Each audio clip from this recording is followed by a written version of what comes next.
Talk and rock radio, where friends meet at the intersection of life, inspiration, and music. Here's your host, Rick Kern.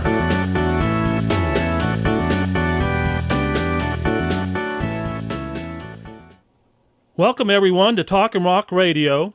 My guest today is a singer, songwriter, guitarist, composer, and producer. From Marina Del Rey, California, welcome, Steve Postell. How you doing, Steve?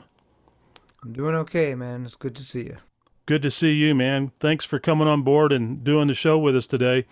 You know, I think when I do these shows, I like to kick it off usually with a question like, how did you get started as a musician? You know, what was it that inspired you, and how did you go about making this your passion?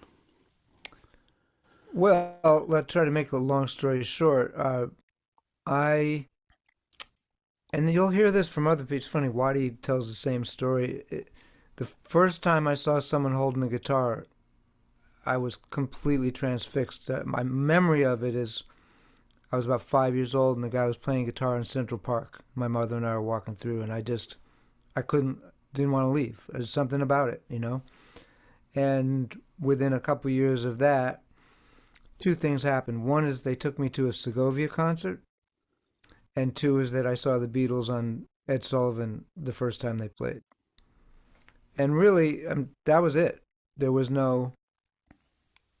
there really wasn't ever anything else that I was going to do. You just picked it up and went with it, right?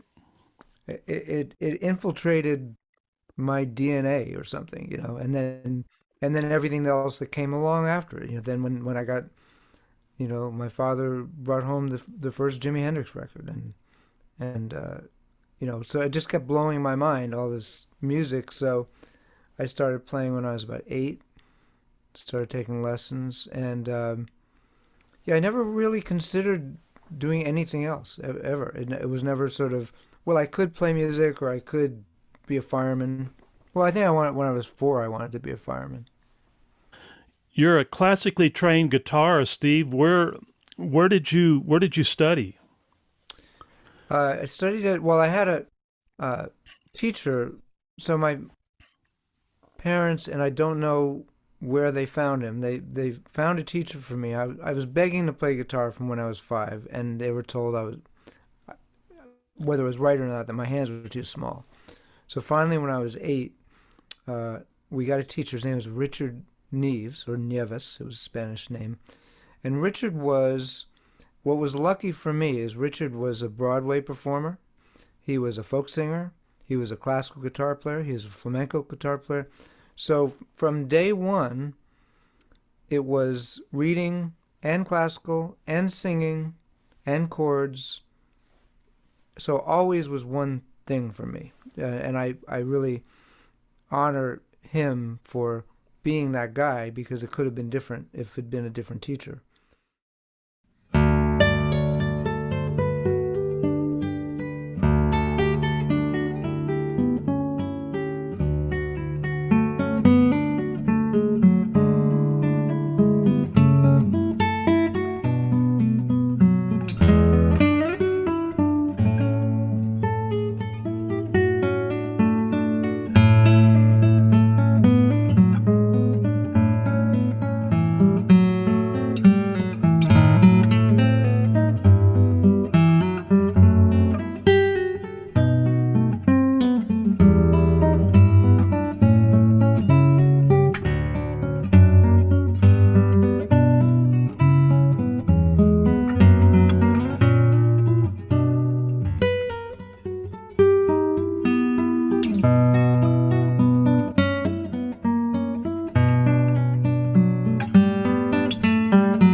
But then I went to what was called Mannes Conservatoire of Music, at the time, Juilliard thought guitar was not a real instrument.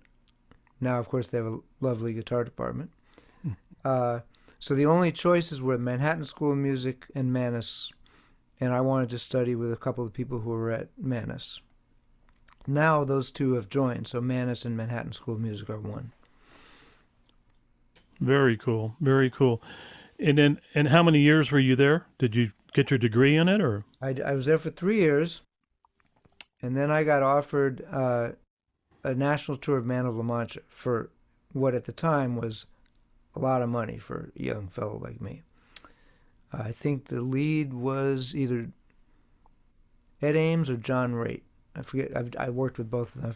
I'd have to remember which was the first one. So I went to the head of the school, Mannes. I said, hey, I got this great gig.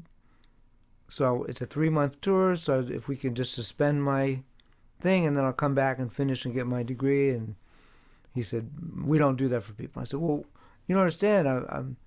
They're going to pay me $1,000 a week. You know, he was probably making, $250 a week as the headmaster. I don't know. Yeah. And he frowned and he said, you'll have an incomplete for the rest of your life. I went, see you later, buddy. Yeah. So I said, I thought you were training us to be professional musicians, and I just got a job. And the only person who will ever see that incomplete is you. I'll see you later. So that was that. Good for you, man. Good for you. And you, since you mentioned Broadway there, let's talk a little bit more about that. You've, not only did you do that tour, but you have written Broadway, you have performed in Broadway. Talk a little bit about some of your production work and everything that you did there. Well, the Broadway thing was a total fluke. It never occurred to me to play a Broadway show. That's not why I was going to be classical and composer and a songwriter. But I was taking so Mannes, again, at the time, everyone was so strict back then. So Mannes, if it wasn't classical music, it didn't count. So I had to take sort of jazz and contemporary guitar lessons outside. And I was taking lessons with a guy named Myron Weiss in his little apartment on McDougal Street. And so I could already really play. I mean, I was doing, classical concerts and stuff, but I was learning from him real harmony and theory and all some other stuff. Back then, there weren't even phone machines, so if you got a call, you had to pick up the phone. So he picked up the phone. I wasn't really paying attention. Then he goes, "Oh, wait a minute, hold on." And he looks at me, he goes, "Hey, you want to go on tour with Man of La Mancha?" I just turned it down. I went, "I guess so." So he said, "I got the perfect guy for you." So it was, and that turned into 7 years of musical theater. But again, total fluke. Great experience. Learned a lot. But and then I ended up co-writing a show that was off Broadway and played in a bunch of tours and Evita for 2 years with Patti LuPone and as the lead. So it was a great experience to be a young guy working right away, making a living like from day one. Wow, that sounds pretty exciting, man. Really, really cool. At what point in your career, Steve, did you decide to start writing, your own stuff and then as well accompanying other artists? Well, the writing thing was why I did it. So, for me, to this day, the Beatles, that was it. That was the beginning, the middle, and the end of what was great about music for me. I mean, I loved everything else, but there was nothing. So the idea that you could sing and play and write the song, that was the pinnacle for me. So I wrote my first song, I was about 13. It was actually, it's a funny story. So I wrote the song. It was called Mr. Sandman. And I was all excited. And I went into school and I played it for my friend. And he went, "I think that's the same melody as Mr. Tambourine Man."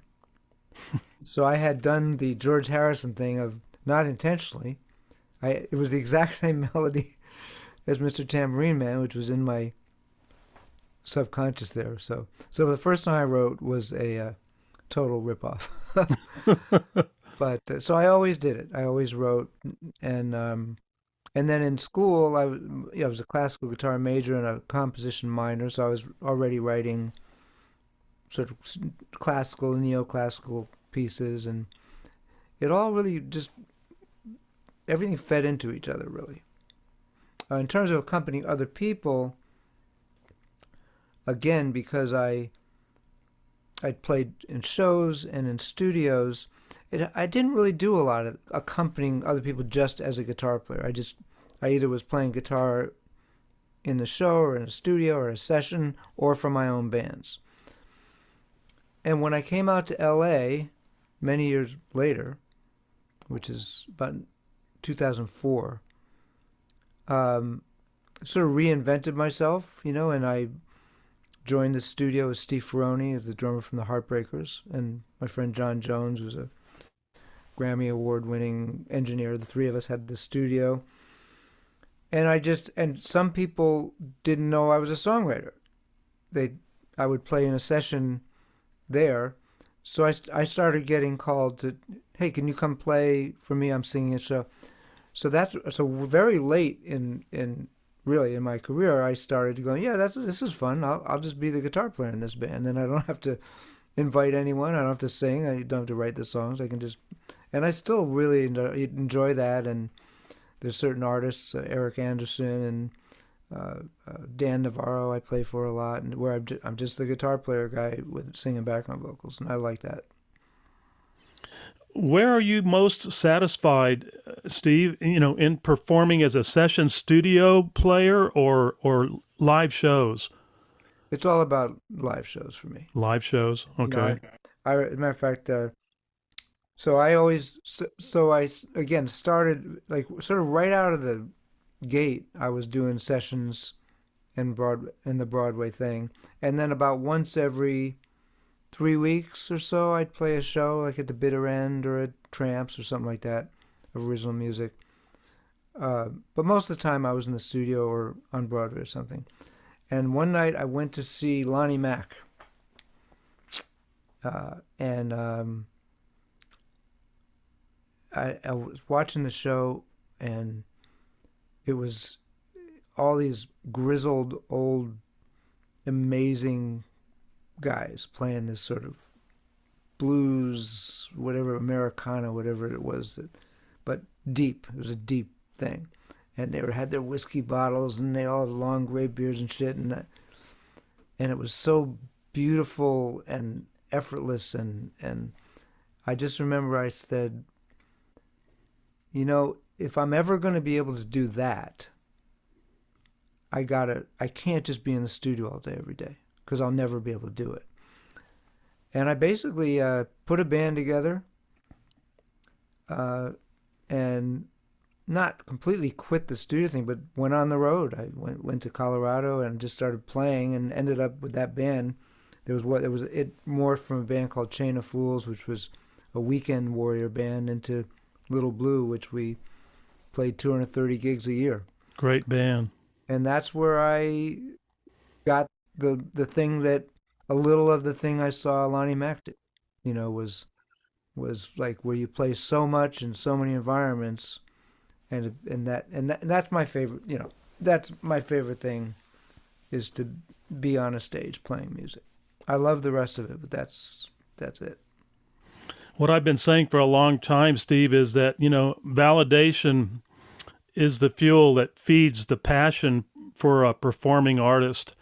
And, you have got such a great history of working with so many artists, man. I mean, there's one performance that I saw that you did in 1993 with, it was Lea Salonga, on the Tonight Show, with Jay Leno. And of course, for those of you out there that don't know, she was the voice of Princess Jasmine in the movie Aladdin, and a great voice. She was also a Tony Award winner for Miss Saigon, and she's just incredible.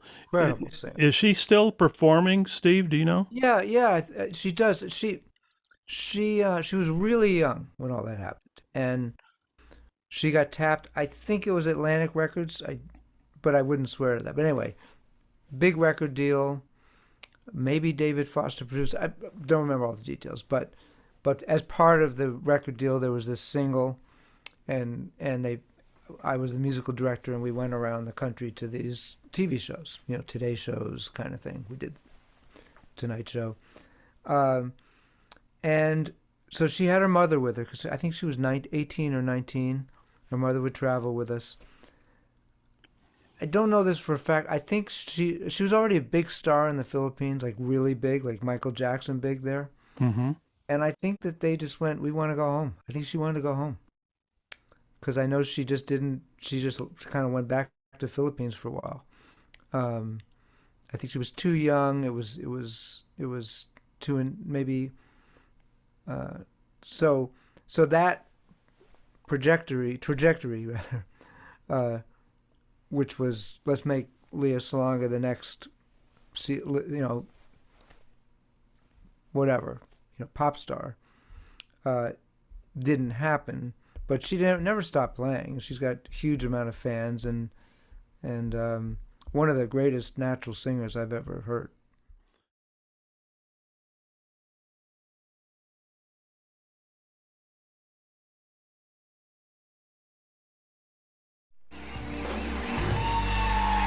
My next guest is best known as the Tony Award-winning star of Miss Saigon and most recently the voice of Princess Jasmine in the movie Aladdin. She's here tonight performing a song from her new CD. Please welcome Lea Salonga.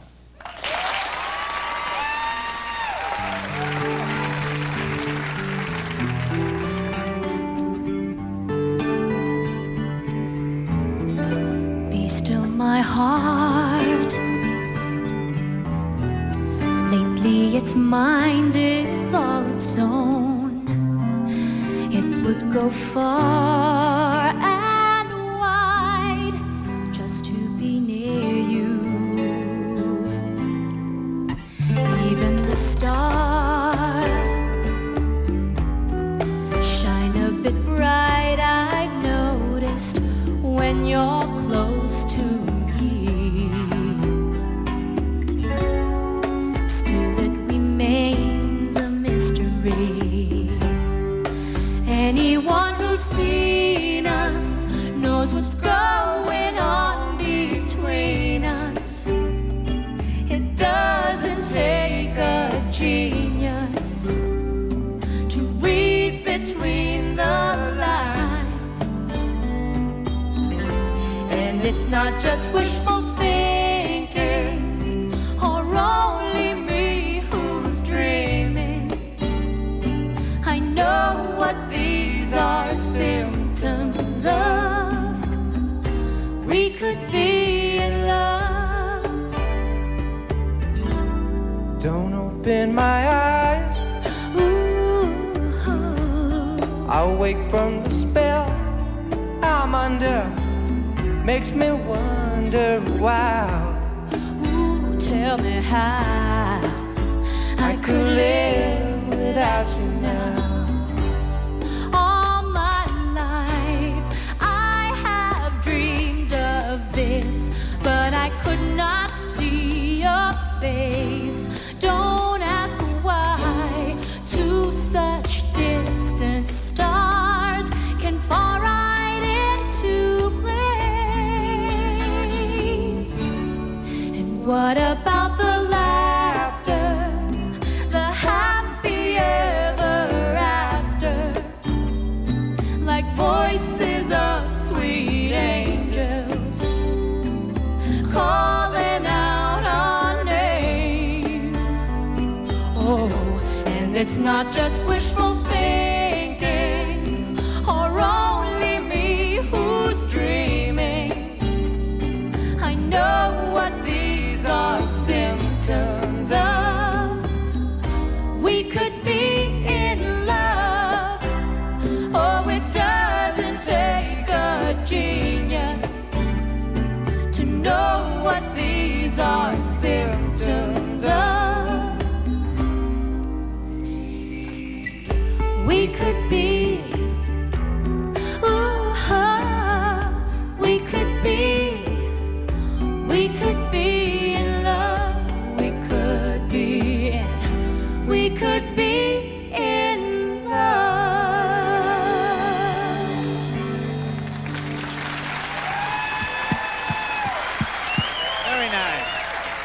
Well, yeah, wonderful. Thanks. Terrific. Be right back right after this. That was great.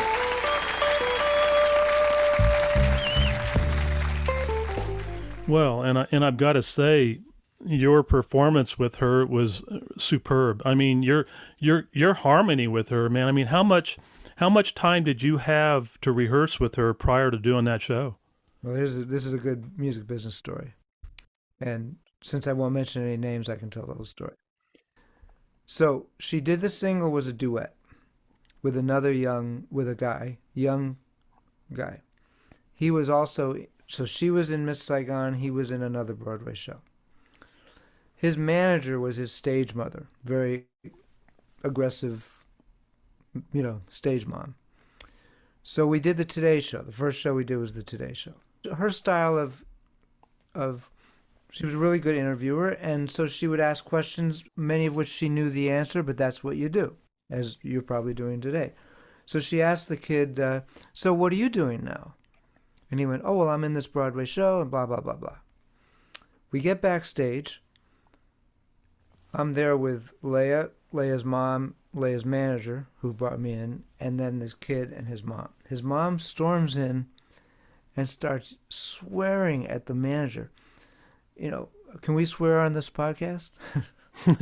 Sure, I can edit it out. I don't know. What the, how dare you not tell, whatever her name is, that he was in a Broadway show, which of course he did, but that was her style of, but just berating him and it's your job to inform them, and it looked so bad that he didn't know that my son is a star of a show, blah, blah.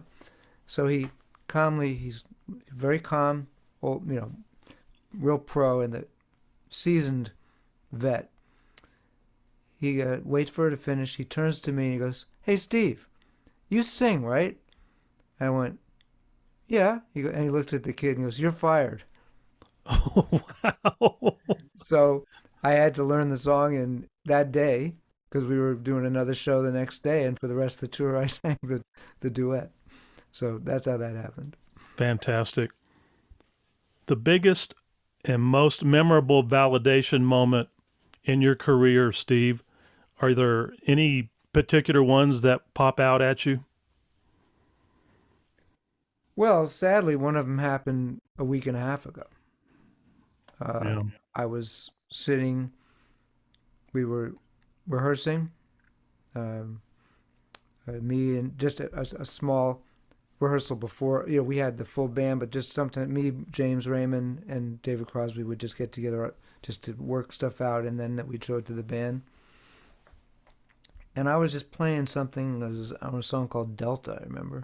James was playing piano, and David looked at me and goes, man, I love the way you play the guitar. Never.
And that was, that was as good as it gets for me, because he meant it. And maybe some people don't, but he did. And that was so that was the most recent, and in a way the most profound. I've had a lot of wonderful experiences, and I've had a lot of really great people say really nice things to me.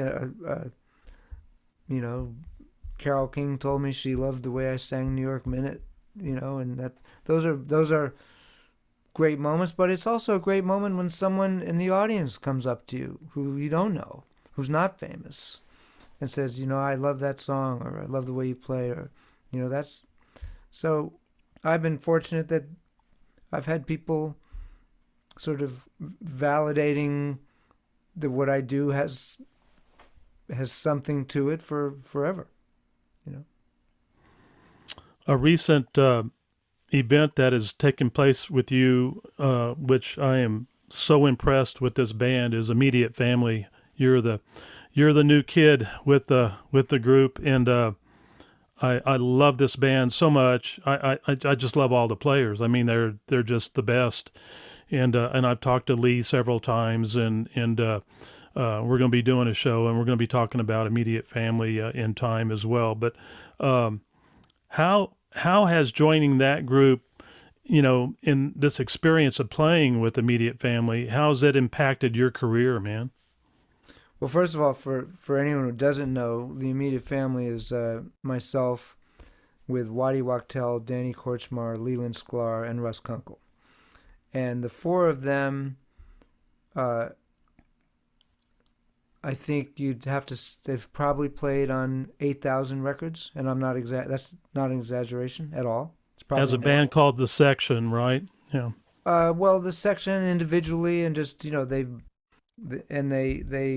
they're the, there's probably 10 guys who were the great session players on all the 70s and 80s and late 60s records, and they're 4 of those 10. There's not a lot of them who are in that club. Right. So we got together and formed this band, and it came out of a record deal that Danny was offered. A lot of people who just knew him as James Taylor's guitar player or Jackson Browne's guitar player. Danny was a tremendous songwriter as well as producer, and he wrote a lot of hit songs with these guys. Somebody's Baby with Jackson Browne, and Honey Don't Leave L.A., and Machine Gun Kelly with James Taylor, and with Don Henley, New York Minute, Dirty Laundry, All She Wants to Do Is Dance, and so on and so forth. So they offered him a record deal, this Japanese label. We went to Japan pre-Immediate Family with a different band, and they were already talking to him. They went and saw the thing where he would do new versions of these, like 11 of these, hit songs.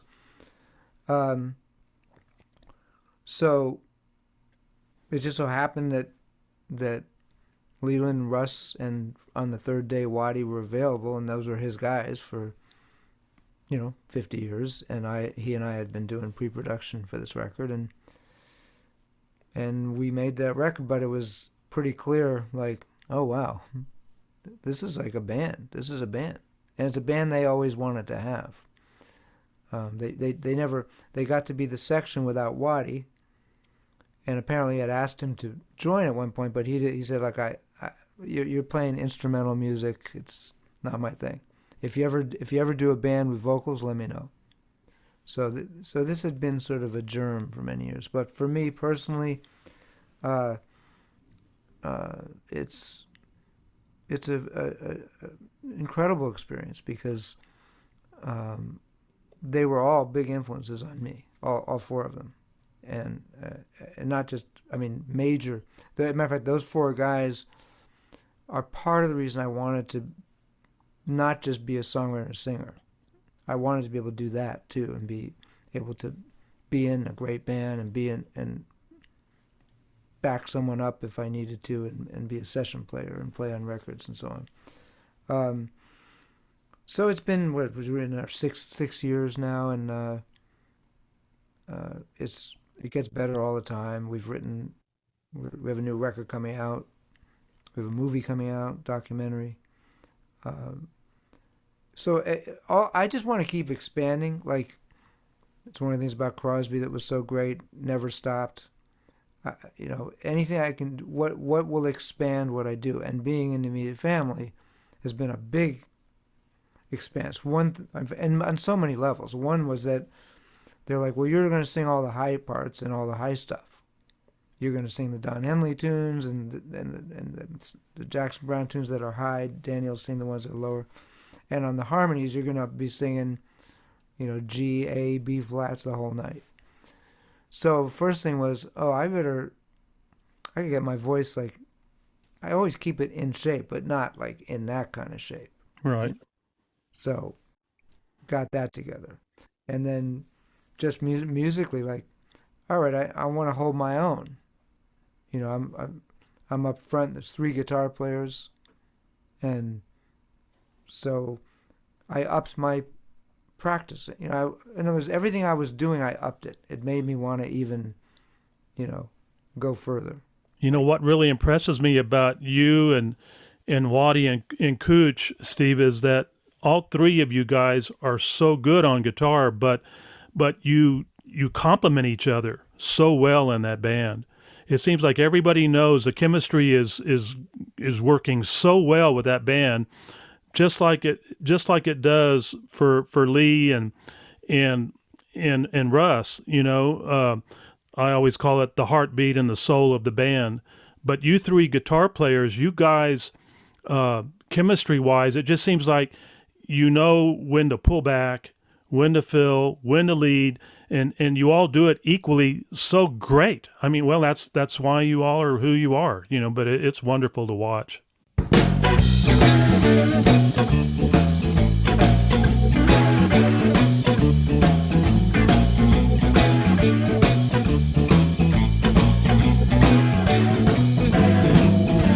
Well, you stepped on a lot of toes, and you broke a lot of hearts, and you rubbed up and down against a lot of people's body parts. You thought that loving would be good for you, all that loving and you still feel blue. You think about the life you missed, it's such a cruel twist. Such a cruel twist.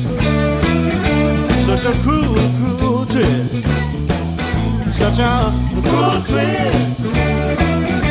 Such a cruel, cruel twist. Yeah, the good and bad things you do gonna come back to you.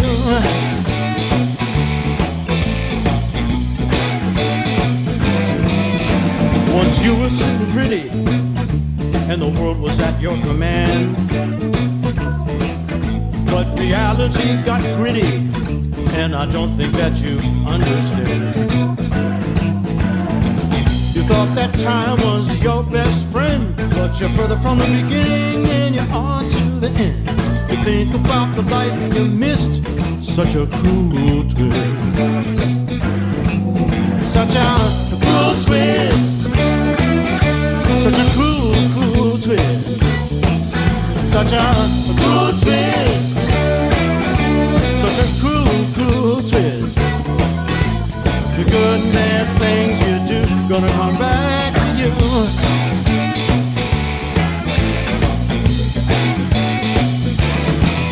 What goes around comes around. You better use your head, 'cause what goes up will surely come down. But you never listen to a word I say.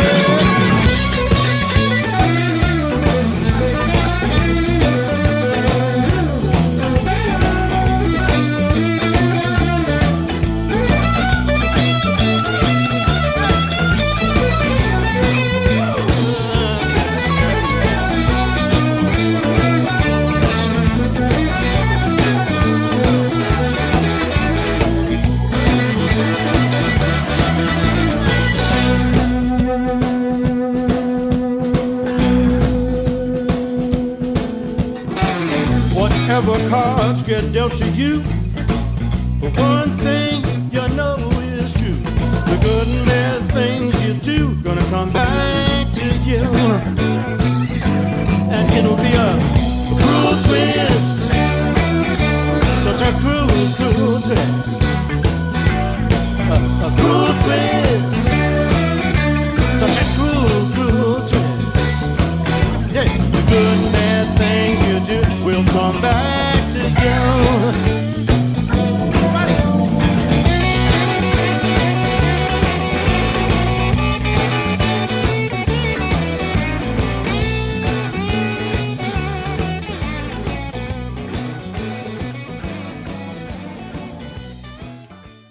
It's funny because that Keith Richards talks about that in the documentary about like Did he? have 3 guitar players who can do that.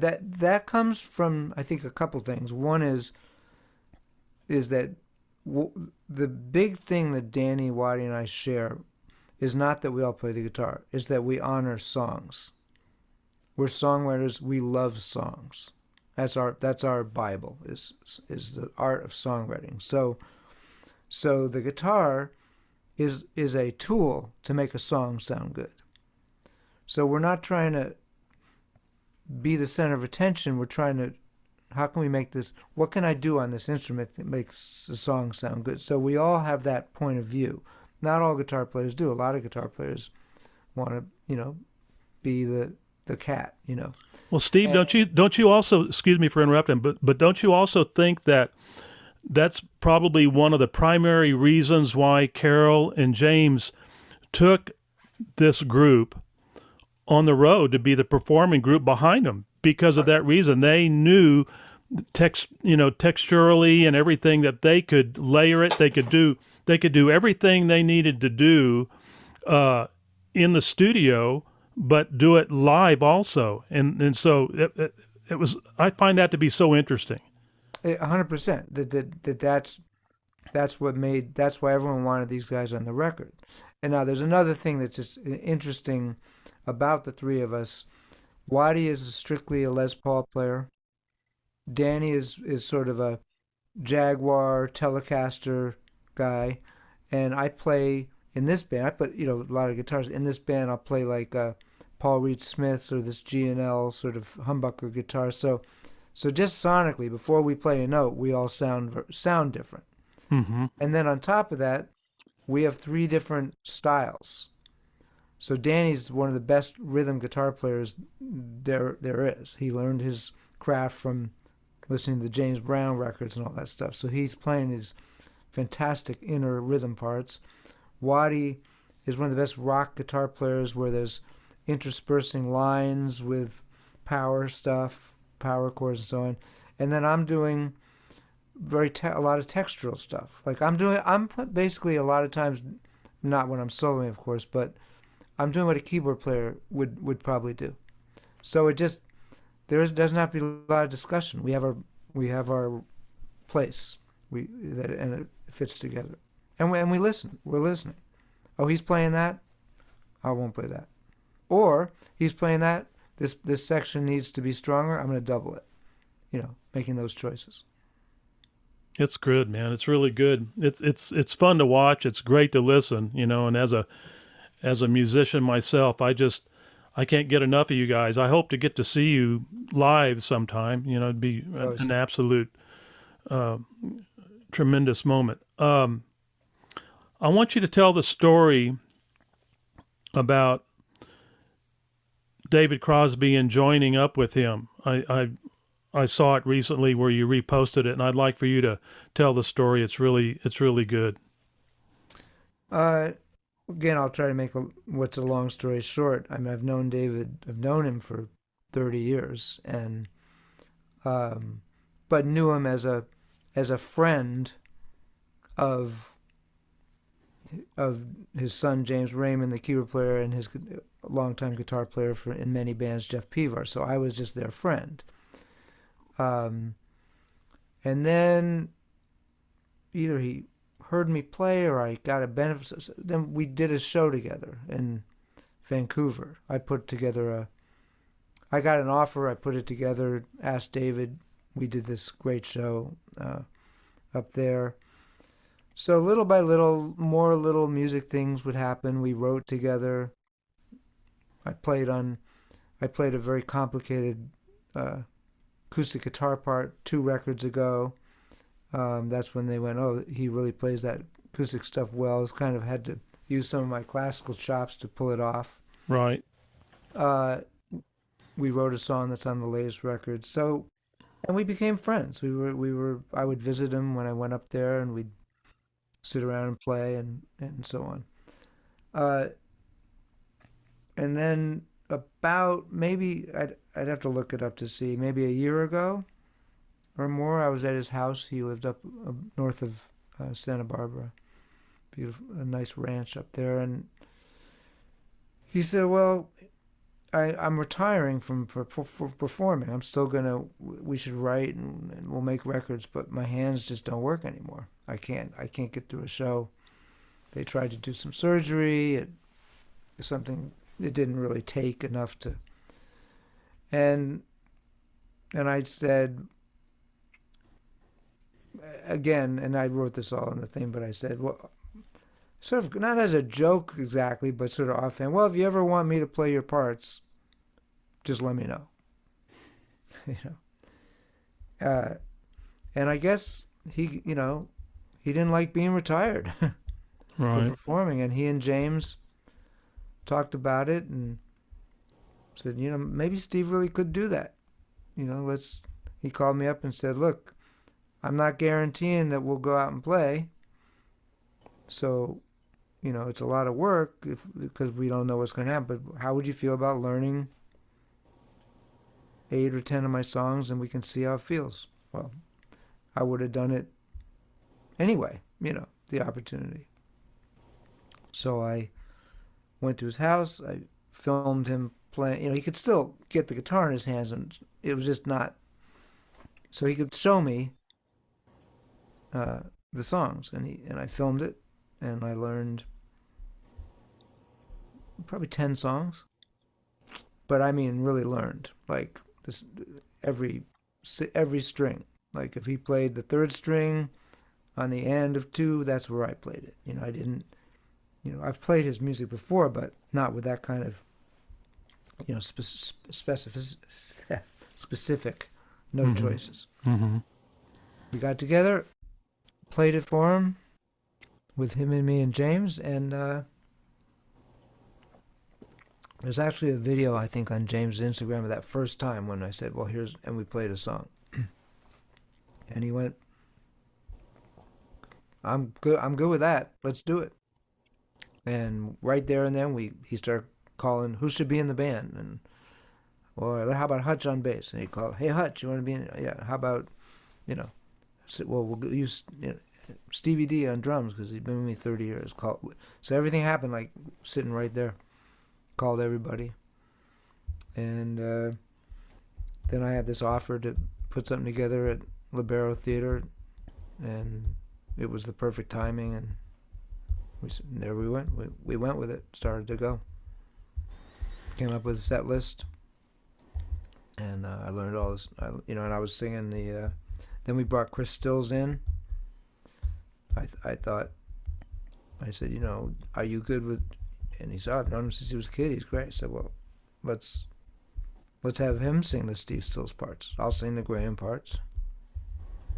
And off we went. And we got to dream about it. We got to rehearse. We didn't get to perform. And when I first started talking to you several weeks ago, I was extremely excited about David Crosby and Friends band, and your opportunity. I really got wrapped up in it, and ironically, I was sitting there working on some stuff for this show and everything one afternoon, and then it was like all of a sudden, I was texting somebody about a show that I had just done with some friends of mine, Ronstadt Review, really great players, and then I don't know if it was a steel guitar player or one of their players reached out to me and he said, "Oh no, Rick," and then I looked down and I'm going, oh my gosh. And then that's where it came up that Cross had just passed. And so it was just one of those moments where you just, oh man, this can't be true, but, and then that's what I tried calling you and then called Lee. But, anyway, yeah, it was a beautiful experience to be doing it. I will always remember that instead of him being kind of bummed out that he was retired, he was really excited and he was thrilled and making big plans for it. The sad part is that not just that the band, we didn't get to do it, but people didn't get to hear it when it was a powerful set we were going to do. With that lineup, Steve, of all these guys, I mean, Hutch and Stevie and James and Chris, and I'll tell you, man, it was such a great lineup. It would have been an incredible show, no doubt about that. But well, let's move on a little bit. I want to talk about you and James. You guys have collaborated for a lot now, a lot of great songs, and there's I want to play some of them here. Some clips from some that you've done in the studio. Really beautiful songs. Bad Weather. Talk a little bit about that song, man. The inspiration. Share some of your thoughts on that one and what it means to you. That's one of the things that I like to do. I've been writing songs so many years. I like to sort of repurpose songs. Like I'll go into my vault and see if there's stuff that has something that I want to use or rewrite or redo rather than just have it be something that's in the past and gone. Bad Weather I wrote. It's on my first record. It's very different sounding.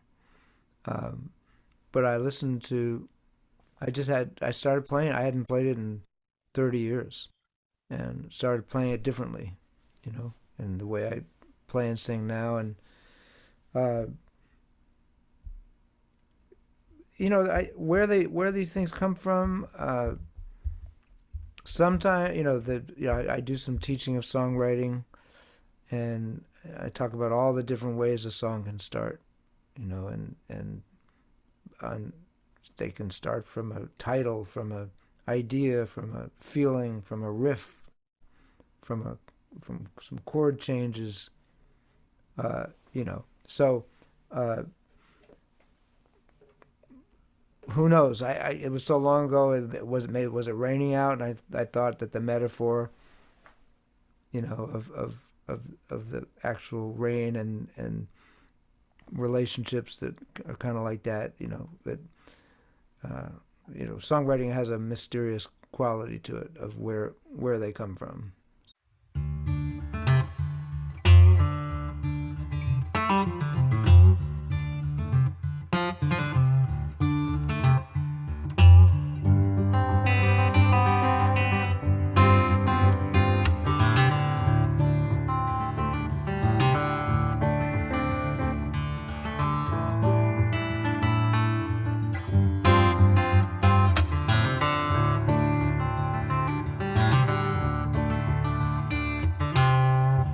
One by one, two by two, days go by and I'm still missing you.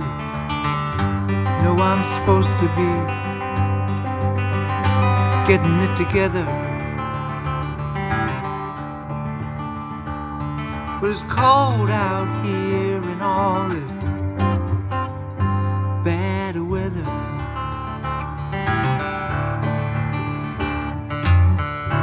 I don't mind thunder and lightning, but a love like ours surely more frightening. It seems like nothing, is gonna get better. If I keep standing out here in all this bad weather.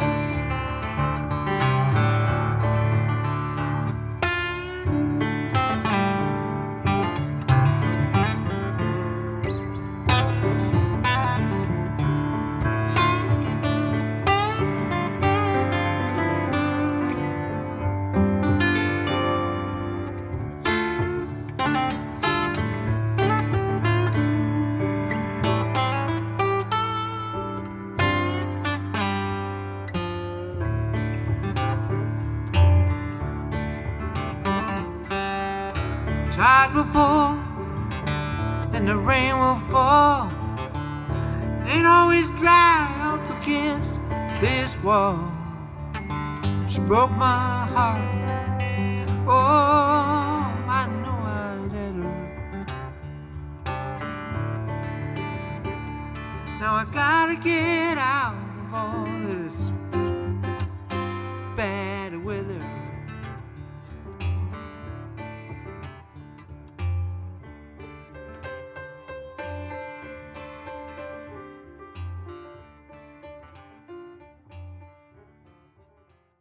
So, but it's stylistically the way it is now. It's a very sort of organic blues kind of drop D tuning, fun to play, and on the record which that I put it on, which is not out. I made it right before COVID, released it in Japan, and some point in the next 6 months I'll release it here. But I have Tony Furtado, who's a brilliant Great. Blues, bluegrass banjo player. He's on it, playing dobro and banjo. And so it's got a real organic back porch blues kind of feel to it. Nice. Sky Turns Black, your most recent song. Talk about that one a little bit, man. That's my first post-COVID song in terms of when I, sitting back at the end of the 2 years of not being able to go out and play and thinking about it. And during that, during the COVID time, I lost my mom, I lost some friends. So I was just sitting one night and really asking myself the question of, okay, what do you do when with this kind of with loss and we were coming out of this period where there was a lot of loss, not just of life, but our livelihoods and the way we used to live. And so it came out of that. And again, sometimes the imagery just comes into your head. And so the imagery of which not so much in California, but when you grow up in the East Coast, right before a rainstorm, sometimes in the middle of the day, it almost turns into night. The sky gets so dark. And so it's just the verses are about those feelings of difficult life experiences, and then the chorus is sort of well, I guess you can do this when these things happen, and it sort of answers it. And again, was not planned, but a lot of people commented on it. The time signature changes in the answer part, and I think it's one of the coolest things I've ever done. But it almost feels like I didn't do that. I went to answer the question, and the time signature changed.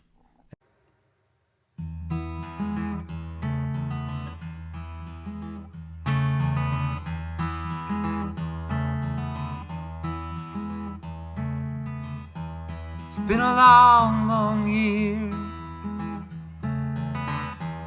Been through some hard times. Said goodbye to friends. Had some trouble on my mind.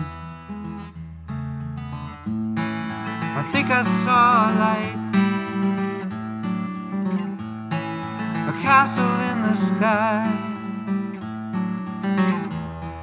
I think I saw my life pass me by. What can you do when you lose your way and lose your point of view? What can you do when your heart is closed and your truth is no longer true?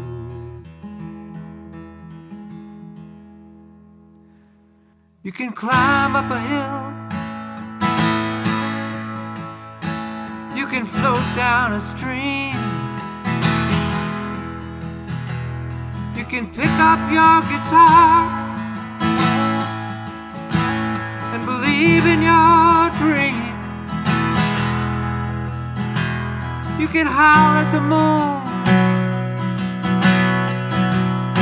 with the wind at your back and feel the first drops of rain when the sky turns black.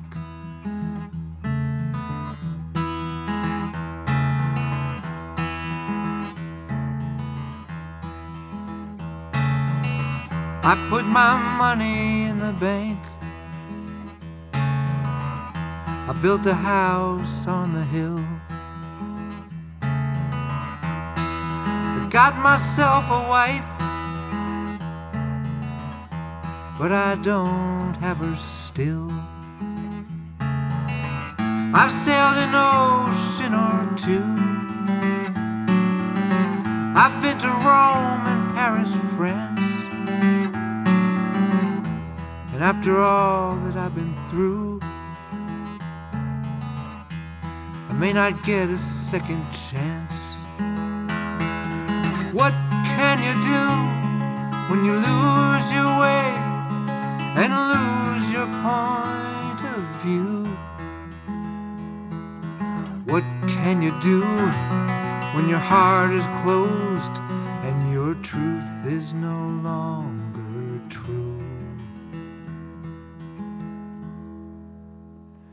You can drink a fine wine, you can sing an old song, you can make your mistakes till you know right from wrong. You can howl at the moon with the wind in your back and feel the first drops of rain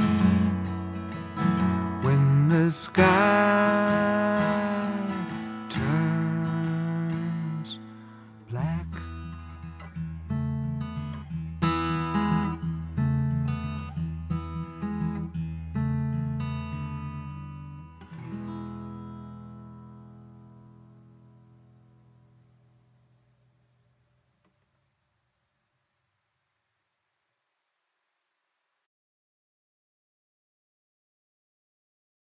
And it went into a waltz from a four thing. So I think I'm very happy, pleased with that song. I think it works. Yeah, when I first noticed that, that signature change, and you do it a couple times in the song, and I thought, I really like this. This is really, it's different, but at the same time, it's the delineation between the storytelling and then all of a sudden you're going to the chorus, and the hook. The hook is so great, but I love it. Thanks. The song "Brother," I think I heard that you had written this one for a friend who was going through some tough time. Also, he was dying. It's an instrumental, but really a beautiful piece, man. And I'll end the show with this song, but that was for a friend named Alan Kozlowski, and Alan, big influence on my life. He was a filmmaker, but also a musician. He loved, but more of a music. So he had a studio called PPO. It was a big post-production house, the biggest in LA for many years. Alan introduced me to Jackson Browne and some of the people I know in that world, Jeff Bridges. They were very, very, very close. And he loved another guy who loved the way I played the guitar. That's how we kind of got to know each other. And he was a guitar collector. And he was dying. He had stage 4 pancreatic cancer. And so I wanted to write him something and play it for him while he was still alive. So I wrote him that song, and we sat at his foot of his bed and played it for him.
Wow.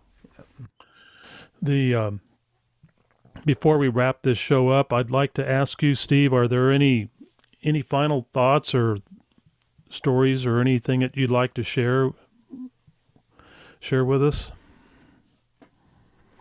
Well, it's a very reflective time for me, of course. You know, I mean, as we're talking, I'm looking at my phone, and the Crosby's tour manager's calling me. So that'll be the first call I made. It's a very it's a difficult time, but in that sense. But it's also, you know, these are the things that make you reflect a lot. I've been doing this a long time, and I feel very fortunate on a lot of levels. Very unfortunate to lost Crosby right before we were going to start touring, but very fortunate to have had the experiences I had with them, and all the experiences. I think, you know, it's a corny thing to say, but all of this is a constant reminder that you know, live fully every day. I mean, you don't know. And I realized that one of the reasons the Crosby thing happened so fast is both of us are like that. So from the minute he said, let's do this, within 20 minutes we had a band. Within 2 days we had a gig. Within, you know, we shared this sort of exuberance for all we know is what we got right now, and let's make the most out of it.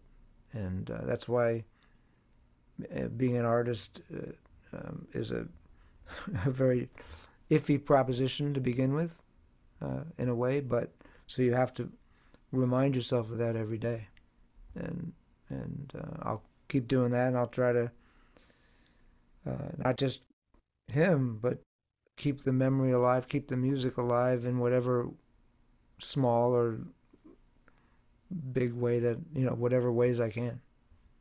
That's it. Well said, Steve. This is the reason why I do this show, is to keep the memories alive. You know, it's not always happy, and, you know, it's all part of life, and it's all part of what we are all going through, you know, going to go through. And I want to thank you for sharing your talent, your poignant thoughts, and your passion. You know, you're one of the great ones, man. And thank you for being a part of my show, you know, and be willing to talk to us during the difficult time and everything. Yeah, life goes on, but, you know, it's still part of what we all have to go through, and, you know, we all do that. But thank you once again for taking your time to be on my show and to share your great history, great thoughts, and you know, we love you, man. Oh, thanks. I appreciate it. It's very, very nice to be asked, and it's, you know, another reminder that we got to soldier on. You know, we got to, you know, my first thought was, well, I got to cancel the interview, you know, and then I was like, no, we go on. I got a gig Saturday night. Got to play it. You know, that's what we do. Thank you for doing it.